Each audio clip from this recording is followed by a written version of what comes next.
In a significant turn of events, the Ukraine-Russia peace talks are gaining momentum, with key international players stepping in to mediate a potential resolution to the conflict. As battlefield realities shift, both sides are navigating the complexities of diplomacy, with hopes for a breakthrough still hanging in the balance. Here's the latest on the peace efforts and where things stand as of today.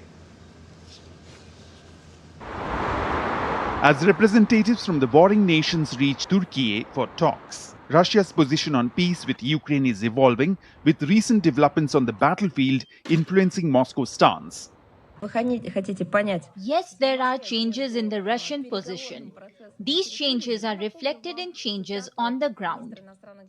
Meanwhile, at a NATO meeting in Türkiye, US Secretary of State Marco Rubio reaffirmed that there is no military solution to the ongoing conflict. Whatever mechanism is outlined, whatever the process is that needs to happen, we are open to being constructive and helpful in any way we can to end the conflict. I will say this, and I'll repeat it, that there is no military solution to the Russia-Ukraine conflict. In a significant development, Ukrainian President Volodymyr Zelensky arrived in Türkiye and held crucial talks with President Recep Tayyip Erdogan, aimed at advancing peace efforts. Erdogan has reiterated his support for Ukraine and believes Crimea is Ukraine, which is an important signal of friendship for Ukraine. Turkey and Ukraine have both provided high-level delegations, but Russia's delegation indicates they are not serious, and there were no decision-makers in this delegation.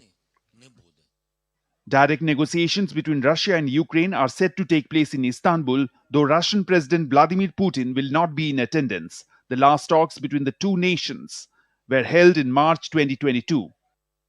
In a surprising move, US President Donald Trump suggested he could attend peace talks in Türkiye if it would help, even as he advocated for a 30-day ceasefire.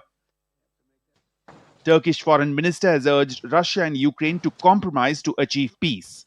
Both sides must compromise to achieve lasting peace.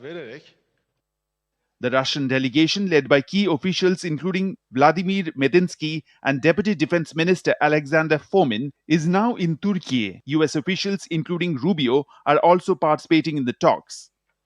While Trump's ceasefire proposal is met with some support from Zelensky, Russian President Putin prefers to start with preliminary talks before agreeing to a ceasefire.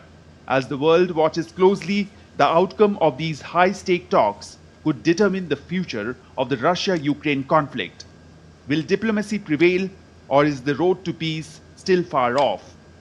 Bureau Report, DD India.